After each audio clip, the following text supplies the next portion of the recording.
सुरेंद्र जी बिराददार के pass है, आदरणीय अभय भैया के पास है, आदरणीय भैया हर्षू भैया के पास है, दूसरे कौन लोग हैं? मुझे ये समझ में नहीं आता साहब, इतनी अफवाह। एक तो मेरा गांव, मेरी जो समाज है एकदम गरीब, मेहनत करने वाले 95-98% मुसलमान को उठने के बाद दूसरे के पास काम को जाना, इतनी गरीबी, इतनी हालत खराब। 20 साल से ना कोई एजुकेशन के ऊपर काम करता है, ना कोई समाज डेवलपमेंट के ऊपर काम करता है। सिर्फ खुद का कैसा चलेगा इतना दूर, खुद के धंधे कैसा चलेंगे देखने का, मेरे पीछे मुसलमान कैसा आएंगे देखने का। ऐसा नहीं होता मेरे दोस्त। यहाँ पे नेकी से और ईमानदारी से काम चाहिए। हमको अच्छा संभालने वाले नेता लोग चाहिए। ये शहर को सर्वधर्म संभा को चलने वाले नेता चाहिए। हमको जात जात में नाही, मला फार हसवलं असं ज्यावेळेस या शहराची निवडणूक लागली तर हे भैया उमेदवार, दुसरे अजून एक भैया उमेदवार, हा माणूस सांगत सुटला आमच्या गल्लीबोळा, आ गया मैं आ गया। मैं कैसा आ गया? वो दोनों के लड़ाई में मैं आ गया। अरे मैं बोला हिंदुस्तान का मुसलमान इतना पागल नहीं है, तू मुसलमान बोल तुझे कैसा वोट करेंगे? तेरी असलियत तो सब लोग जानते हैं। असं काही पुढे सोडायचं, हे सगळं संपल्यानंतर आता आपली बायको आणि मुलगा निवडून येत नाही म्हणून हे नवीनच पूल काढलाय दहशतवाद। हे तुझ्याच वार्डात कसं काय? हा, हे त्यांच्या नेत्याच्या मुलांनीच सांगितलं भाषणात तिथं, ते पाणी चोर आहे, त्याच्यावर गुन्हे किती झाले, जिथून औरंगाबाद कितीदा पळून गेलाय, किती अट्रॉसिटी झाल्या, कायम जाती धर्माचं इस्तू लावायचं, शहराला अशांत करण्याचं काम जर तुम्ही केलं असेल तर या नालायक माणसाने केलं। माझा दावा आहे, हे शहर सर्वधर्म सांभाळाचं प्रतीक जर ठेवायचं असेल तर आपण इथं घड्याळाला आणि बाजूला कमळाला मतदान करा अशी माझी सगळ्या जाती धर्माला माझी नम्रतेची विनंती आहे, हात जोडून कळकळीची विनंती आहे। फार उंचीचे माणसं आपल्या पाठीमागे आहेत, फार ताकदीचे माणसं आपल्या पाठीमागे आहेत। यांची सत्ता येणार आहे, गल्लीपासून दिल्लीपर्यंत यांचाच शब्द चालणार आहे, बजेट हिनी चालू शकणार आहे, ह्याला रुपया सुद्धा मिळणार नाही। सत्ता वर खाली सगळे आमची आहे, त्याची सुद्धा तपासणी व्हावी अशी मी साहेबाला विनंती करणार आहे। आप राज्य मंत्री के जैसे मैं आपको रिक्वेस्ट किया था इसी हनुमान मंदिर के पास, इसके सभी राशन दुकान की जरा तपासणी करो, कितने गरीबों का अनाज खाया इसकी भी चौकसी करो। और आपको इस बार आप नगराध्यक्ष का तो डिपॉजिट जब हो गया, आपके दोनों उम्मीदवार भी घर में बैठेंगे। यहाँ से फैयाज भी चुन के आएगा और बाजू से हमारी धोते ताई। और ये आपण सगळ्याला विनंती करतो आणि जास्त बोलणार नाही, अनेक मान्यवर इथं बोलणार आहेत। या शहरामध्ये सगळ्या जाती धर्माच्या लोकांना मिळून चाललं पाहिजे। और देखिए ईद बारात है, दिवाली को वो लोग हमको बुलाते। संदर्भात आम्ही आपल्या महिला आयोगाकडे त्याची तक्रार केलेली आहे। एवढंच की आपल्याला सर्वांना सांगायचं आहे की उमेदवार ज्यावेळेस आम्ही निवडत होतो तर प्रत्येक जाती धर्मातला उमेदवार कसा आपल्याला प्रत्येक प्रभागातून देता येईल हा क्रायटेरिया करून आम्ही कोणी बघितलं नव्हतं, कोण गुंड आहे का, कोण श्रीमंत आहे का, कोण मोठा आहे, हे गोष्टी न बघता असा उमेदवार आम्ही प्रत्येक प्रभागात शोधत होतो की जेणेकरून ज्याच्या मागे 100-200 माणसं तरी त्या प्रभागातले असतील, त्यांचा पाठिंबा त्या उमेदवाराला असेल आणि भविष्यात येणारा जर तो निवडून आला तर तो त्या प्रभागासाठी काय आणि कसं काम करत हे क्रायटेरिया बघून आम्ही उमेदवारी दिलेली आहे। पण यांनी आता जे चालू नगराध्यक्ष पदाचे उमेदवार आहेत यांनी स्वतःच्या घरात 3 उमेदवार घेतले पटेल साहेब, आणि यांना संधी आली होती, हेच कोर्टात गेले होते। कोर्टात गेल्यानंतर एक इलेक्शन कमिशनचं नोटिफिकेशन आलं होतं, त्याच्या विरोधात हे लोक कोर्टात गेले, पण कोर्टाने त्या इलेक्शनला ह्या 3 प्रभागाच्या इलेक्शनला स्टे दिला। स्टे दिल्याच्या नंतर एबी फॉर्म मध्ये 2 ऑप्शन दिले होते सर, तर पहिल्या ऑप्शनचा उमेदवार हा ग्राह्य धरला जाईल आणि त्याचा अर्ज मंजूर होईल म्हणून ह्याच्या विरोधात ते कोर्टात गेले, पण कोर्टाने त्याला स्टे दिल्यामुळं त्यांना आणखी एकदा संधी आली की तुम्ही आणखी 2 नंबरचा जे बी फॉर्मवरचा उमेदवार आहे त्याला सुद्धा तुम्ही ऑप्शन उमेदवारी देऊ शकता. पण ते न करता आणखी स्वतःच्याच घरात आणखी 2 उमेदवारी ठेवल्या. एक प्रभाग 4 मध्ये मुलाला आणि तिकडे त्यांच्या घरच्यांना. म्हणजे असा राक्षसी महत्वाकांक्षी असणारा माणूस तुम्ही आपण सर्वांनी इतका वर्ष त्यांना संधी दिली या नगरपालिकेत काम करण्याची. त्यांनी काय आपल्यासाठी परतफेड म्हणून या वार्डासाठी त्यांनी काय काम केलं तर स्वतःच्या घरातच पडले. नळ योजना, राशन दुकान. आता आम्ही परवा फिरत होतो सर, राशन वाटप चालू होतं आणि अक्षरशः अशी लाईन लागली होती. राशन चालू होतं का नेमकं काय चालू होतं. आम्हीच तहसीलदारांना म्हणलं की बाबा या इलेक्शन आचारसंहितेच्या काळात हे राशन वाटते, हे पद्धत अगोदरी कधी आम्ही पाहिली नाही. आणि राशन वाटताना नेमकं मला असं समजलं की 1-2 किलो जास्त दिले राशन आणि याच्यापूर्वी 4-4 किलो यांनी राशन काढून घेतलंय. पण आता देताना 2-2 किलो जास्त देत होते. अशा प्रवृत्तीचे उमेदवार पुढे आहेत. आपल्या सर्वांनाच आम्ही विनंती करणार आहे टीका वगैरे टिप्पणी कुणावर न करता आपल्या 4 मध्ये फयाज पठाण ह्या आपल्या प्रत्येक डोर टू डोर जाऊन आपल्याला मत मागत आहेत. या दोघांना उमेदवारांना आपण चांगल्या मताधिक्यांनी निवडून द्या. येणाऱ्या 5 वर्षात आपण जर यांना दिलं तर आपल्या प्रभागातले जे प्रश्न असतील, मी स्वतः सन्मान्य पाटील साहेब, दाजी असतील, आम्ही सर्वच ते प्रश्न जीवापेक्षा जास्त प्रयत्न करून ते प्रश्न आपले सोडून देऊ. मला माहिती आहे आता सध्याची परिस्थिती सुद्धा आपल्या वार्डात आम्ही डोर टू डोर फिरत असताना आम्हाला असं सांगण्यात आलं की 15-15 दिवसाला या दोन्ही प्रभागात पाणी येते. आणि परवाच यांनी मी पाटील साहेब एक पत्रकार परिषद घेतली. हे कसं म्हणजे खोटं सिद्ध करतात उमेदवारांना. मी सगळ्यात आपल्या शहरातल्या तालुक्यातले जितके पत्रकार आहेत त्यांना बोलवून ह्याच प्रभागात पत्रकार परिषद घेतली. त्यांना विनंती केली की तुम्ही चला आमच्या बरोबर. कुणी असा प्रचार केलाय का आपण प्रत्येक वार्डात प्रत्येक घरात जाऊन विचारू. त्याच्यातले बरेच पत्रकार आमच्या बरोबर आले. त्यांनी सत्यता पडताळली की असा प्रचार कुणी झाला नाही. आणि सन्मान्य हे उमेदवार परवा एक बाईट दिली त्यांनी NTVला. त्याच्यात सांगत आहेत की असं आम्ही म्हणलो नाही, प्रभागातले लोक आम्हाला सांगितले आणि आम्ही खासदार साहेबाला सांगितले. म्हणजे काही एकमेकाला खोटं बोलून म्हणले आम्ही खासदार साहेबांनी असं काय त्याचा उल्लेखच केला नाही. हे पाटील साहेब पत्र आहे जे आहे त्यांनी कलेक्टरांना हे पत्र दिले. त्याच्यात स्पष्ट उल्लेख केलाय की एक उमेदवार प्रभाग 5 मधल्या मी हसीना पारकर असा म्हणून प्रचार करतात. मी आमच्या आपल्या उमेदवारांना पाटील साहेब ते पत्रकार परिषद होताना विचारला आल्या तुम्हाला हे हसीना पारकर माहिती आहेत का. ते म्हणले कोण, मी आतापर्यंत माझ्या आयुष्यात कधी नाव ऐकलं नाही. म्हणजे विनाकारण एखाद्याला बदनाम करायचं किती करायचं. ठीक आहे, आम्ही जर काय तसा प्रकार राहिला असता तर सन्मान्य पाटील साहेब आम्ही उमेदवारी देताना अशा व्यक्तीला उमेदवारी दिली असती का हे आपणही विचार करा.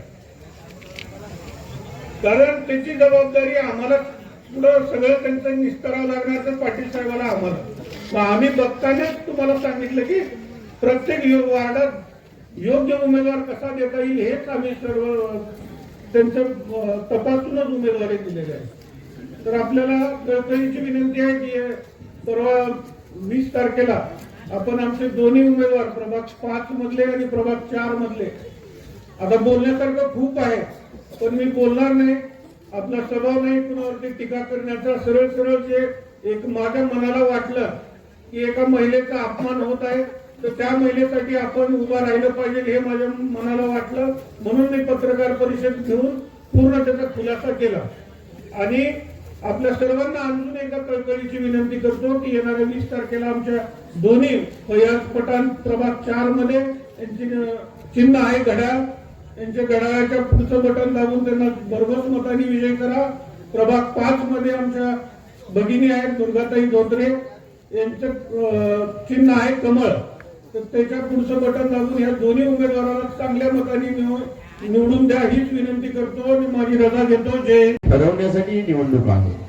परंतु आता अभयभाई चालुक्य साहेबांनी सांगितलं एक वेगळ्या ट्रॅकवर न्यायचं, गुंडगिरीच्या एखाद्या ट्रॅकवर न्यायचं, काहीतरी अशा पारकर म्हणायचं, किंवा अशा पद्धतीनं कुण्यातरी वेगळ्या ट्रॅकवर घेऊन त्याला वेगळा कलाटणी द्यायचा, असा प्रकार या शहरामध्ये चालू आहे.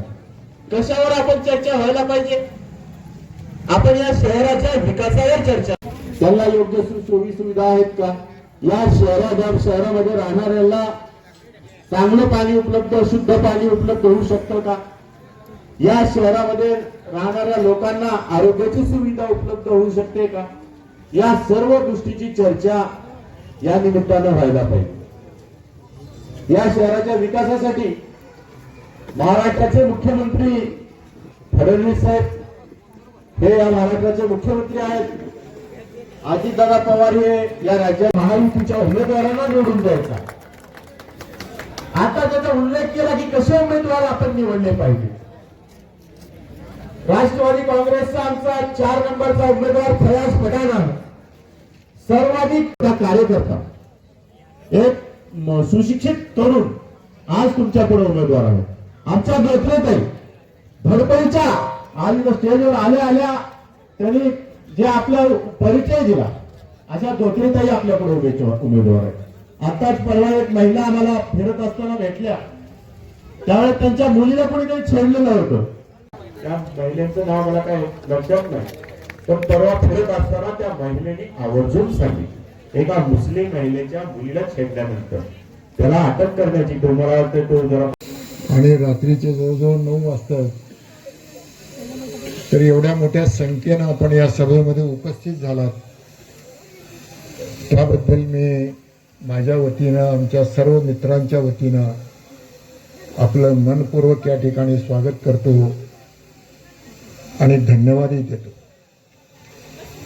खरं म्हणजे निवडणुका हे अतिशय चांगल्या पद्धतीनं संपूर्ण महाराष्ट्रामध्ये झालेलं आहे. आणि या नगर परिषद आणि नगर पंचायतच्या निवडणुकीमध्ये संपूर्ण महाराष्ट्रामध्ये एक महायुतीचं अतिशय चांगल्या अशा प्रकारचं वातावरण या राज्यामध्ये निर्माण झाले. आणि मला वाटतं 288 नगरपालिका आहेत संपूर्ण महाराष्ट्रामध्ये. तर 288 पैकी जवळजवळ महायुतीचे 200 नगरपालिका आपण जिंकू, अशा प्रकारची परिस्थिती या ठिकाणी. आणि म्हणून असं एक अतिशय चांगलं वातावरण या संपूर्ण राज्यामध्ये या ठिकाणी निर्माण झालेलं आहे. आज सगळ्या राज्यातल्या लोकांना वाटतं की आपल्या राज्यामध्ये महायुतीचं सरकार आहे, देशामध्ये आदरणीय नरेंद्र मोदी साहेबांचं सरकार आहे, आणि म्हणून महाराष्ट्रामध्ये सुद्धा या सगळ्या स्थानिक स्वराज्य संस्था ह्या महायुतीच्या राहिल्या पाहिजेत, अशा विचारानं लोक आज आपल्याला या ठिकाणी मदत करतात. आणि ते खरं आहे, त्याच्याशिवाय आपण खऱ्या अर्थानं विकास करू शकत नाही. जिथं दिल्लीमध्ये आपलं सरकार आहे, राज्यामध्ये आपलं सरकार आहे, आणि खाली सगळ्या नगरपालिका, महानगरपालिका, जिल्हा परिषदा हे जर सगळ्या महायुतीच्या जर असतील, निवडून जर आपण दिलात, तर मला वाटतं मोठ्या प्रमाणामध्ये या ठिकाणी विकास होईल. आणि ही एक प्रकारची साखळी आहे, ही एक विकासाची साखळी आहे. केंद्रातलं सरकार, राज्यातलं सरकार आणि स्थानिक स्वराज्य संस्थेमध्ये सुद्धा सगळ्या सरकाराच्या विचाराची माणसं निवडून देणं हे मला वाटतं काळाची गरज आहे. आणि म्हणून आज संपूर्ण महाराष्ट्र या ठिकाणी आपल्या या सगळ्या याच्यासाठी म्हणून खूप मोठ्या प्रमाणामध्ये मदत करत आहे. आणि म्हणून मला खात्री आहे, सुरेशराव आपण एवढ्या तळमळीनं बोललात, अभयजी बोलले, आमचे प्राध्यापक पटेलने तर सगळं बॅकलॉग भरून काढलं, त्यांनी काहीच शिल्लक ठेवलं नाही. आणि म्हणून मला खात्री आहे की उमरग्यामध्ये आमचा नगराध्यक्ष पदाचा उमेदवार आणि इथले सर्व आमचे नगरसेवक निवडून आल्याशिवाय राहणार नाहीत, हे मी आज आपल्याला या ठिकाणी नम्रपणाने सांगू इच्छितो. कारण लोकांना विकास हवा, लोकांना कामाची गरज आहे. लोकांना सगळ्यांना एक चांगलं वातावरण कुठच्या 25 नगरसेवक निवडून आल्याशिवाय राहणार नाही, हे मी आज आपल्या ठिकाणी सांगू इच्छितो. आमच्याकडे आयबीचे रिपोर्ट आहे, अभयजी आमच्याकडे आयबीचे रिपोर्ट आहे आणि आम्हाला सतत आयबी सांगतायत की तुमचे सगळे उमेदवार या ठिकाणी निवडून आलेले आहेत. आणि म्हणून मला ज्या वेळेला सकाळी अभयचं फोन आलं की तुम्ही सभेला आलं तर खूप चांगलं होईल, मी त्यांना एका मिनिटात सांगितलं मी येतो, वेळ काढून येतो, कारण मी लातूरला होतो तरी मी वेळ काढून येतो आणि सरकारचं काय म्हणणं आहे, लोकांचं काय म्हणणं आहे, लोक काय म्हणतात हे मुद्दाम आपल्याला सांगावं, ह्या विचारानं ह्या उद्देशानं आज आम्ही या ठिकाणी आलेलो. आणि म्हणून मला एवढंच विनंती आजच्या या निमित्तानं आपल्याला ठिकाणी करायचं आहे की प्रभाग 4 आणि 5 मधले हे फयाज आणि धोत्रेताई, मला वाटतं यांचा तरी प्रचार करायला आम्हाला खूप वेळ मिळाला. आता माझी विनंती आहे आपल्याला की सगळ्या उमेदवारापेक्षाही जास्त मताने ही माणसं निवडून आली पाहिजे, अशी माझी नम्र विनंती आपल्याला या ठिकाणी राहणार आहे. काय शरणप्पा, तुमच्यापेक्षा 10 मतं यांना जास्त मिळाली पाहिजे, असं आमचं या ठिकाणी सांगण्याचा मूळ उद्देश आहे. आणि म्हणून हे सांगण्यासाठी आम्ही या ठिकाणी आलो, कारण त्या उमेदवाराबद्दल सुद्धा या ठिकाणी खूप काय सांगण्यात आलं की आमचा फयाज कशा पद्धतीनं काम करतोय, तो कसं लोकांमध्ये मिळून मिसळून राहतोय, लोकांच्या सुख दुःखामध्ये कसा सहभागी होतोय, हे फयाज बद्दल या ठिकाणी खूप चांगल्या प्रकारे आम्हाला सांगण्यात आलं. आमच्या बहिणी धोत्रेताई, ते बिचारी आल्या आल्या आम्ही भाऊ समजून आमचा आशीर्वाद घेतला. त्याची नम्रता, त्याचं वागणं, त्यांचं बोलणं हे पाहिल्यानंतर खऱ्या अर्थानं अशा भगिनीची आपल्या वार्डाला गरज आहे, हे या निमित्तानं मी आपल्याला ठिकाणी सांगू इच्छितो. कारण हे निवडून देणं, कारण अशी चांगली माणसं निवडणुकीमध्ये काही लोक बोलत राहतात आणि मला वाटतं हे व्यासपीठ खरं बोलण्यासाठी आहे. निवडणुकीतल्या व्यासपीठाला सुद्धा खूप मोठं महत्व आहे. आपण नेहमीच ज्या ज्या वेळेला निवडणुकीच्या व्यासपीठाचा विचार करतो त्यावेळेला खरं बोलण्याचा प्रयत्न करतो, वस्तुस्थिती सांगण्याचा प्रयत्न करतो आणि विचाराची जी देवाणघेवाण आहे निवडणुकीच्या निमित्तानं ते करण्याचा प्रयत्न आपण सातत्यानं करतो. आणि म्हणून काहीतरी तू मै करणं, खोटं बोलणं, चुकीचं सांगणं, मला वाटतं हे फार मोठं लोकांची फसवणूक आहे, लोकांची दिशाभूल करण्याचा हा प्रयत्न. आणि म्हणून आमच्या सगळ्या मित्रांना माझं या ठिकाणी सांगणं आहे की आपण कुठल्याही निवडणुकीचा व्यासपीठाचा वापर फसवणुकीच्या साठी म्हणून करू नका, लोकांची दिशाभूल करण्यासाठी करू नका. चांगल्या गोष्टी लोकांसमोर ठेवा, चांगले विचार ठेवा आणि त्या ठिकाणी मग आपण मत मागावं, अशी माझी नम्रपणानं या ठिकाणी सांगणं आहे. आणि तसं न करता जर काहीतरी चुकीचं जर आपण सांगत गेलात तर मला वाटतं मतदार हे फार शून्य आहे. मतदाराला सगळं कळतंय, मतदार एवढं काय सोपे नाही. आणि म्हणून त्यातल्या त्यात उमरग्याचे पटेल तुम्ही फार सांगत होते. मी या प्रभागामध्ये घर घर फिरलो, घर घर गेल्या वेळेला तुम्हाला आठवत असेल, इथून तुम्ही ज्यांच्याबद्दल बोलत होतो त्यांच्या विरोधातल्या माणसाला निवडून आणलं, खरं आहे का नाही? तर यातनं बोलण्याची जरूरत नाही तुमची. आणि म्हणून मला एवढंच सांगायचं आहे की इथले सगळे लोक आपण अतिशय सुज्ञ आहात, हुशार आहात आणि तुम्ही काळजी करायचं काही कारण नाही. बसवराज पाटील तुमच्या पाठीमागे आहे, आमचे सुरेशरावजी आहेत, आमचे अभय चालुक्य तुमच्या पाठीमागे आहेत आणि हर्ष निवडून आल्यानंतर तो कायम तुमचा बंधू म्हणून इथे सेवा करत राहील, हे मी आज आपल्याला नम्रपणाने या ठिकाणी सांगू इच्छितो. आणि म्हणून अशा विचारानं आम्ही निवडणुकीला सामोरं जातो. कधीही आम्ही निवडणूक म्हणल्यानंतर एक जबाबदारी घेऊन येतो. जबाबदारी कशाची? जबाबदारी लोकांची सेवा करण्याची, लोकांना संरक्षण देण्याची, सर्वांना बरोबर घेऊन जाण्याची, सर्व धर्म समभाव हा विचार टिकवण्यासाठी हा विचार घेऊन आम्ही सातत्याने निवडणुकीला सामोरं जातो. आणि म्हणून मला माझी विनंती एवढीच आहे की आपण आज जेवढं अगदी तुम्ही जेवढं थंडीतून बसलात, मी सुद्धा तेवढंच वेळ काढून आलोय. माझी कळकळीची विनंती आहे की या शहरामध्ये सगळ्यात जास्त मताधिक्यानं धोत्रेताई आणि आमच्या फयाज निवडून आलं पाहिजे, ही विनंती आजच्या निमित्तानं करतो. आणि मला वाटतं आपलं फारसं वेळ न घेता परत एकदा अभयला धन्यवाद देतो की त्यांनी चांगल्या सभेला मला बोलावलं आणि आपल्या सर्वांना बोलण्याची संधी मला या ठिकाणी दिली.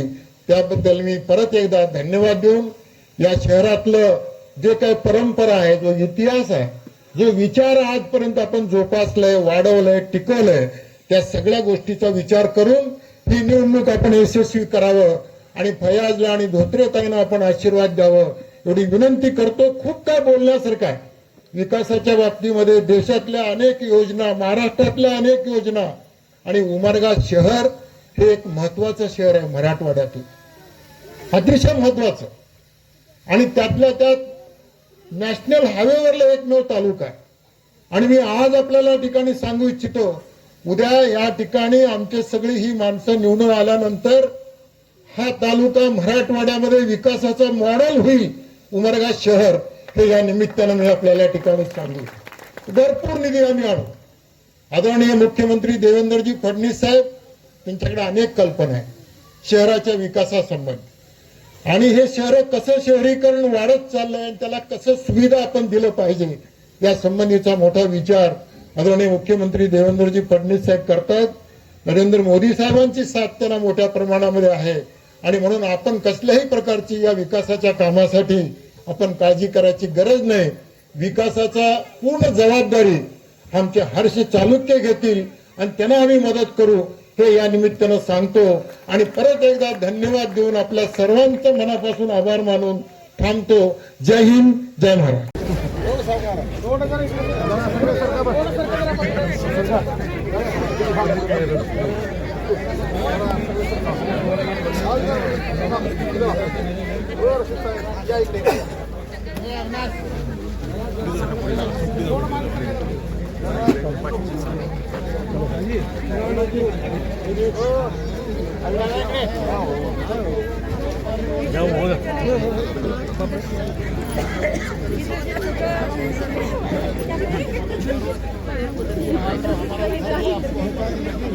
राजा